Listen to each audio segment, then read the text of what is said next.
Assalamu alaikum warahmatullahi wabarakatuh. The most important topic, that is ozone layer and its depletion.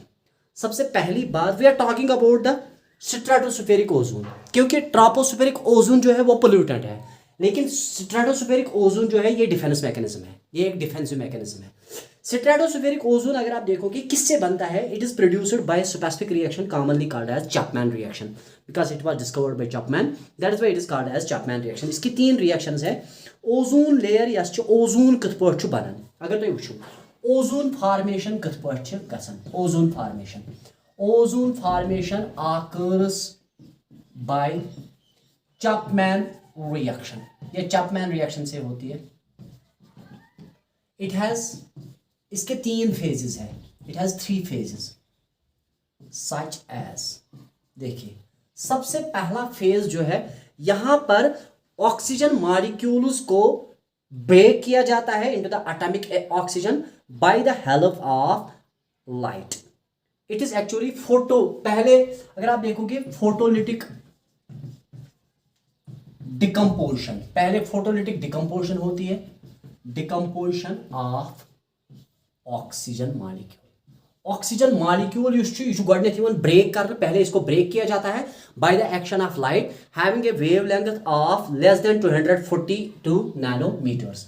मतलब ये molecular oxygen है, तो इस पे आप लाइट देते हो 242 नैनोमीटर्स के आसपास या इससे कम, तो ये ब्रेक होता है इनटू एटॉमिक ऑक्सीजन। इसको हम कॉमनली कहते हैं नेसेंट ऑक्सीजन। ये पहला रिएक्शन है। गो गोडनेच गसन simply photolytic decomposition. Photolytic decomposition गई सब प्रोसेस यथ मज कह चीज यी ब्रेक करने by the action of light. Actually process मज गोडनेथ मॉलिक्यूलर ऑक्सीजन ब्रेक करने इनटू एटॉमिक ऑक्सीजन, यथ one nascent oxygen, reactive oxygen by the action of light having a wavelength less than 242 nanometres. अब दूसरी रिएक्शन में क्या होता है, उसके बाद ये एटॉमिक ऑक्सीजन जो बन गया यहाँ पे, ये एटॉमिक ऑक्सीजन मर्ज होता है, कंबाइन होता है मॉलिक्यूलर ऑक्सीजन के साथ, तो बन जाता है ozone. Second one, formation of ozone O3। देखिए कैसे होता है, मॉलिक्यूलर ऑक्सीजन जो है वो कंबाइन होता है with the atomic oxygen in presence of nitrogen. ये आप लोगों को दिमाग में रखना, this is the most important question, N2 और O2। मॉलिक्यूलर ऑक्सीजन या मॉलिक्यूलर नाइट्रोजन को हम यहाँ पे कैटालिस्ट इस्तेमाल करते हैं, तो एज ए रिजल्ट यहां से क्या बन जाता है, it leads to the formation of O3 plus N2 और O2। This is the ozone. पहले फोटोलिटिक क्लीवेज होती है। फोटोलिटिक क्लीवेज का मतलब है मॉलिक्यूलर ऑक्सीजन पे आप लाइट प्रोवाइड करते हो, उसकी वजह से उसकी डिसोसिएशन होती है इनटू एटॉमिक ऑक्सीजन, तो एटॉमिक ऑक्सीजन फिर कंबाइन होता है कि मॉलिक्यूलर ऑक्सीजन के साथ। मॉलिक्यूलर ऑक्सीजन जो है वो कंबाइन होता है एटॉमिक ऑक्सीजन के साथ and leads to the formation of ozone.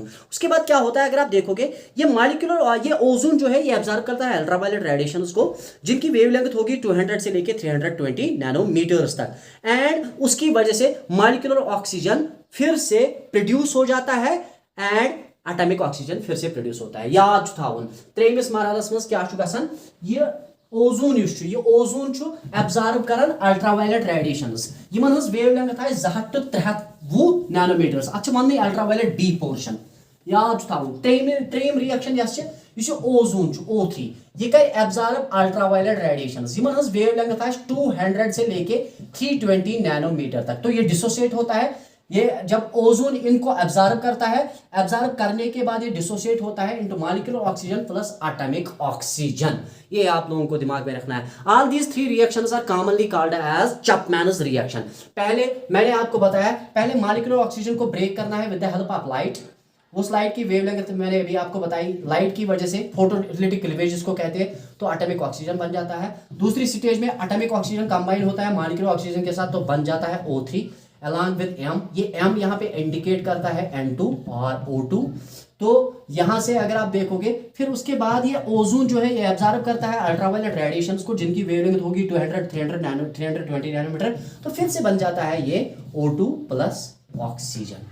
This is called, all the 3 reactions are commonly called as Chapman's reaction, and in 12 reaction ची गसन simply stratospheric स्ट्रेटोस्फीयरस मज for the formation of ozone. Now ये reaction continuous रोजान तुम करो पाने imagine Chapman's reaction रोजन continuous ये त्रेनवे रिएक्शंस ये कंटिन्यूअस रोजन एंड अत क्या गस डिपॉजिट गस ozone and it will lead to the formation of a layer like structure commonly called as when these reactions reactions remains continuous when these reactions occurs continuously जब ये continuously होती है कामा a layer called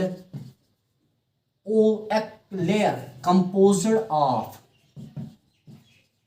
thousands of ozone molecules, thousands of O3 molecules is formed called ozone layer।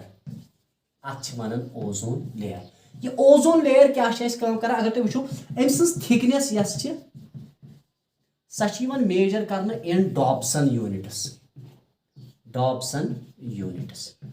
DU ये आपको दिमाग में रखना है।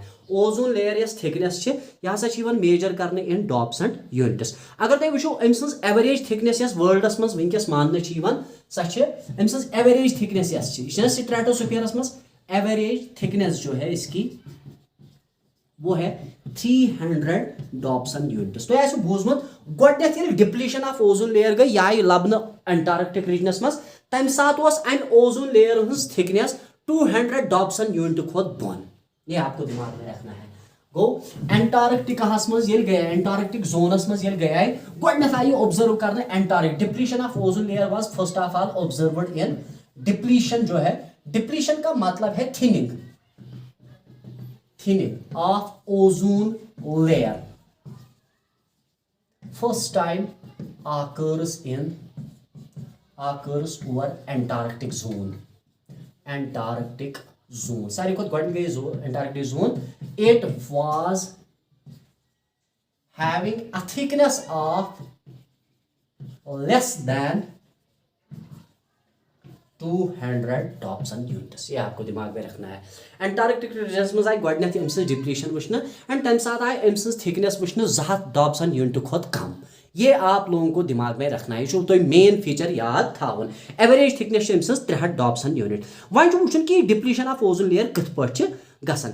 ये depletion of ozone layer actually गसन अगर तुम वो ये ओजोन बनान बाय द कंटिन्यूअस। अगर आप देखोगे इट इज प्रोड्यूस्ड कंटिन्यूअसली या it is synthesised continuously when molecular oxygen combines with the atomic oxygen मगर कम से यम साथ short wavelength ultraviolet radiations provide करो। मगर अगर तुम वो यह remove by various chemical reactions that converted back to the molecular oxygen.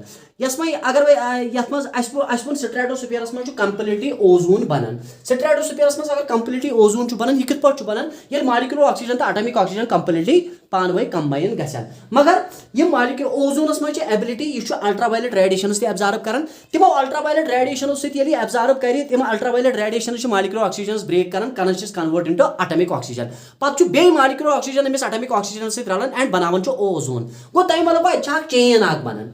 आप खुद देखो यहाँ पे एक चेन बन जाती है। ये नेचुरल प्रोसेस है, ये आप नहीं करते हो, ये खुद ब खुद होता है। आप देखो सबसे पहले आप एटॉमिक ऑक्सीजन को ब्रेक करते हो, मॉलिक्यूलर ऑक्सीजन को ब्रेक करते हो अल्ट्रावायलेट रेडिएशन। देखो ओजोन जो है अल्ट्रावायलेट रेडिएशन एब्जॉर्ब करता है तो मॉलिक्यूलर ऑक्सीजन और एटॉमिक ऑक्सीजन बन जाता है। फिर ये आपस में मर्ज होते हैं तो आप खुद देखो ये फिर से बन जाता है ओजोन को। अच्छा रिएक्शन बनन गो यह रिवर्सिबल रिएक्शन यथ वन चैपमैन रिएक्शन गो ओजोन बनन ते ओजोन बनानुक सामान ते प्रोड्यूस गसन because these are the reactants which are responsible for the formation of ozone and how this occurs ultraviolet radiation absorption having shorter wavelengths ये एब्जॉर्ब गसन स्प्लिट गसन मॉलिक्यूलर ऑक्सीजन एटॉमिक ऑक्सीजन इस atomic oxygen बनो स्ट्रेटोस्फीयरस में जो already molecular oxygen present.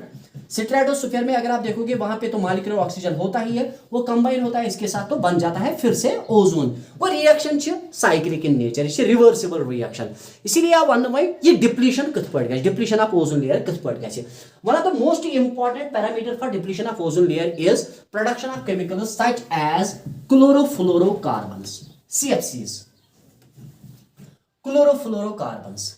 अगर आप देखोगे ये डिप्लीशन जो है depletion of ozone layer depletion of ozone layer गई simply thinning of ozone layer and it is mediated by ये मीडिएट गसन कमो से it is mediated by potent chemicals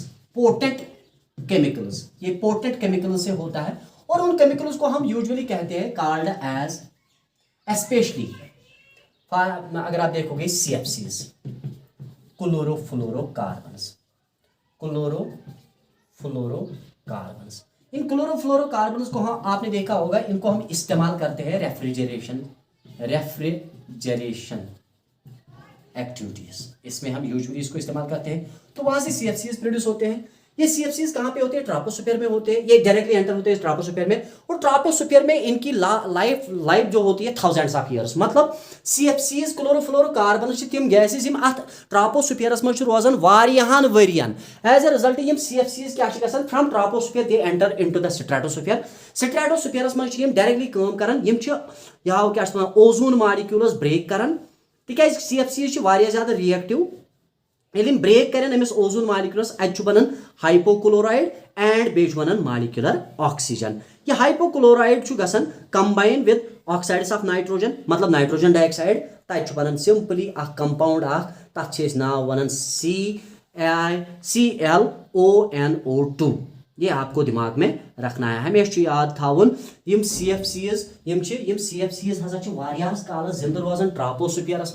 ट्रापोस्फीयरस मज जिंद रोजन पत हसा एंटर गसन स्ट्रेटोस्फीयरस मज हसा O3 से मर्ज गसन मतलब आप देखो ये CFCs कहाँ पे है ये ट्रापोस्फीयर में है ट्रापोस्फीयर ध्यान थावन बह बनाव तमी हिसाबियत एंड ओजोन ये कत मज स्ट्रेटोस्फीयरस मज ये स्ट्रेटोस्फीयर तिकाज ओजोन लेयर रबन थम स्ट्रेटोस्फीयरस मज CFC ट्रापोस्फीयरस मज अमिस लाइफ अत लाइफ जो इसकी है वो थाउजेंड्स ऑफ ईयर्स है गो यह रोजान वारियाहन वरियन अत एज ए रिजल्ट वहां से क्या होता है ये CFC ट्रापोस्फीयर से लेके एंटर होता है कहाँ पे स्ट्रेटोस्फीयर में एक रिएक्शन होती है मतलब ये CFCs जो है इन CFCs गसन डायरेक्टली कंबाइन CFCs गसन combine simply with the molecular with the ozone यदि कंबाइन गई CFCs तो वो CFCs ट्रापोस्फीयर पे एंटर गसन कत मज स्ट्रेटोस्फीयरस मज युत CFCs एंटर गसन स्ट्रेटोस्फीयरस मज रबन थोमुत ओजोन एंड स्ट्रेटोस्फीयरस मज अल्ट्रावायलेट रेडिएशंस ध्यान थो पहले CFCs क्या होते हैं CFCs क्लोरोफ्लोरोकार्बन्स कहाँ पे होते हैं ट्रापोस्फीयर में जो वहां तक रह सकते हैं थाउजेंड्स ऑफ ईयर्स तक फिर उसके बाद ट्रापोस्फीयर से लेके ये स्ट्रेटोस्फीयर तक डिफ्यूज होते हैं they are diffused to the stratosphere where there is ozone along with ultraviolet radiations now in ultraviolet radiations की वजह से CFCs को ब्रेक किया जाता है तो यहां से रिमूव किया जाता है रिमूवल ऑफ क्लोरीन द्राव अत क्लोरीन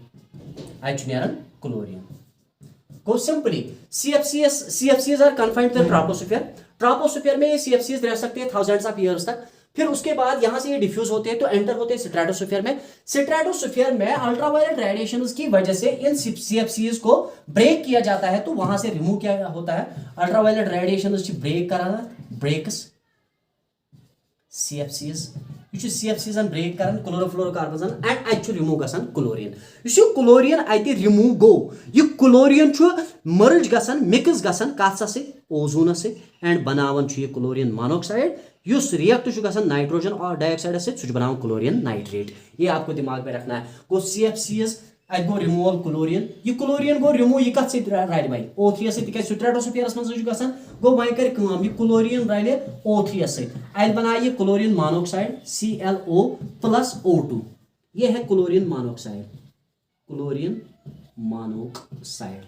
मोनोऑक्साइड एंड इतना ही नहीं फिर क्लोरीन मोनोऑक्साइड जो है ये मर्ज हो जाएगा ClO मर्ज गसन NO2 से एंड ये बनन क्लोरीन अगर आप देखोगे इससे एक गैस बन जाता है that is commonly called as chlorine nitrate ClONO2 ये बनाए ClONO2 क्लोरीन नाइट्रेट आप देखो रिएक्शंस क्या है यहाँ पे रिएक्शंस पे अच्छी तरह से नजर रखनी है पहले मैंने आपको बताया मैं फिर से इसको रिपीट कर रहा हूं देखिए हमारे पास मैंने अभी आपको बताया कि डिप्लीशन ऑफ ओजोन लेयर का मतलब है थिनिंग ऑफ ओजोन लेयर। वो तो तभी जाके होगा जब वो चैपमैन रिएक्शन ब्रेक हो जाएगी। चैपमैन रिएक्शन कैसे ब्रेक हो जाएगी? सीएफसीज हम प्रोड्यूस करते हैं, ये सीएफसीज जब प्रोड्यूस होते हैं अर्थ में तो वो एंटर होते हैं ट्रोपोस्फीयर में। चलो ये ट्रोपोस्फीयर में, और ट्रोपोस्फीयर में ये सीएफसीज थाउजेंड्स ऑफ ईयर्स तक मैक्सिमम लाइफ, ये बहुत ज्यादा देर तक वहां पे रह सकते हैं।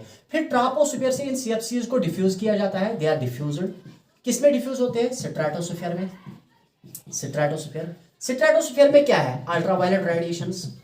अल्ट्रावायलेट रेडिएशंस, ये अल्ट्रावायलेट रेडिएशंस जो है ये एक्ट करते हैं किस पे? सीएफसीज पे।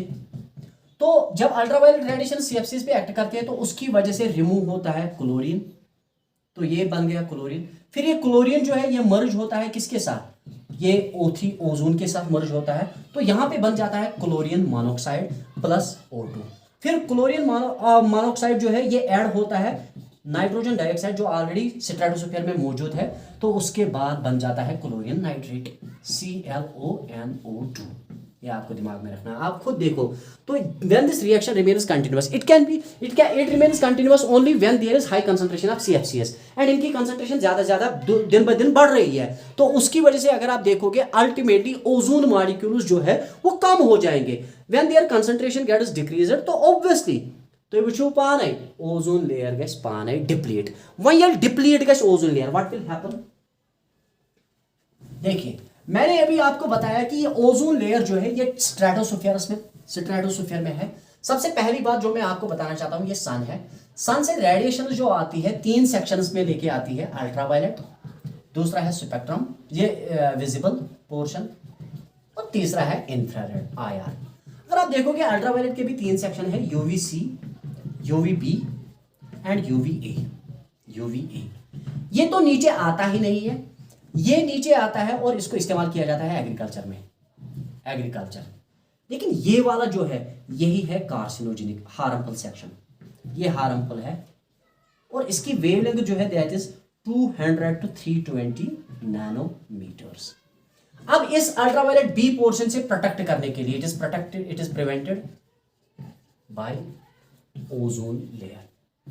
नाउ अगर ये भी डिप्लीशन गई, एज ए रिजल्ट ये अल्ट्रावायलेट बी पोर्शन का डायरेक्टली अर्थ पे वायती एंड अर्थ पे करी काज वारिया abnormalities, it causes several abnormalities. अगर आप देखोगे इसकी वजह से स्किन कैंसर होता है क्योंकि it leads to mutations and तिमो म्यूटेशनों से गसन अगर तुम वो great harmful ultraviolet radiations in presence of sunlight अगर आप देखोगे ये तो ऑब्जर्व करता है, उनसे हमें बचाता है। लेकिन अगर आप देखोगे यमो इकोसिस्टमस मज प्रॉब्लम ये अल्ट्रावायलेट रेडिएशंस डायरेक्टली एंटर गसन यथ जमीनस पे, एज ए रिजल्ट यमो सह प्रॉब्लम्स ह्यूमन मज ecosystem like skin cancer, cataracts, immunity decrease हो जाएगी, loss of balance in the vegetation and hydrosphere ecosystems अगर आप देखोगे उनमें भी प्रॉब्लम हो जाएगी। अब डिप्लीशन की वजह से क्या क्या होता है, सबसे पहली बात मैंने आपको बताया यहाँ पे इट काजेस वेरियस तो वो पाने ये डिप्लीशन ऑफ ओजोन लेयर कैसे ये गो पाने तरन फिक्रे ये डिप्लीशन ऑफ ओजोन लेयर गई, डिप्लीशन ऑफ ओजोन लेयर से increase in concentration of UV radiations को ये यूवी रेडिएशन कंसंट्रेशन इंक्रीज गए, as a result it will lead to skin cancer. इसकी वजह से कैटरैक्ट्स होता है, कैटरैक्ट्स इसकी वजह से डिक्रीज इन इम्यूनिटी कम होती है and it will also lead to loss and disturbance in vegetation and hydrosphere community. हाइड्रोस्फीयरस मज यम त कम्युनिटीज आसन तिमन त गस प्रॉब्लम, इथे पे वेजिटेशन मज गस प्रॉब्लम, कैटरैक्ट्स गस, स्किन कैंसर गस and it also leads to decrease in immunity. को that means there are several issues associated with depletion of ozone layer. अब इसके लिए प्रोटेक्शन क्या है? सिंपली इसके लिए प्रोटेक्शन एक ही है, CFCs की कंसंट्रेशन को कम करना है। इसलिए आपको दिमाग में रखना है, हमेशा याद थावन यम CFCsन हंस कंसंट्रेशन कम करने सहित गछ न ओजोन डिप्लीट क्या। वह तुम थावन याद यम CFCsन हंस कंसंट्रेशन कम करने खतर क्या आव करने, मतलब डिप्लीशन ऑफ ओजोन लेयर बचाने खतर क्या आव करने, अम खतर आव प्रोटोकॉल आग बनाने, तथ नाव वनन मॉन्ट्रियल प्रोटोकॉल, उसको हम कहते हैं Montreal protocol. Montreal protocol is associated with decrease in concentration of preventing या प्रोहिबिशन ऑफ यूजिंग दो सबस्टेंसेस दैट प्रोड्यूसेस CFCs। याद थावन मॉन्ट्रियल प्रोटोकॉल जो basic protocol, Montreal protocol, Montreal protocol जो है प्रोटोकॉल ये 9 सितंबर 1987 में बनाया गया था, जिसका काम सिर्फ मकसद यही है to reduce the concentration of CFCs, chlorofluorocarbons की कंसंट्रेशन को कम करना है। जब आप इनकी कंसंट्रेशन को कम करोगे तो ओजोन की कंसंट्रेशन भी अगर आप देखोगे वो इंक्रीज हो जाएगी, तो जिसकी वजह से अल्ट्रावायलेट रेडिएशन जो जमीन पे आएगी वो बहुत ही कम आएगी। As a result we can be able to protect each and every diversity present in the earth planet only by following Montreal protocol. This is all about ozone layer and what is its formation and how it reduces or how it gets depleted and what are the various effects.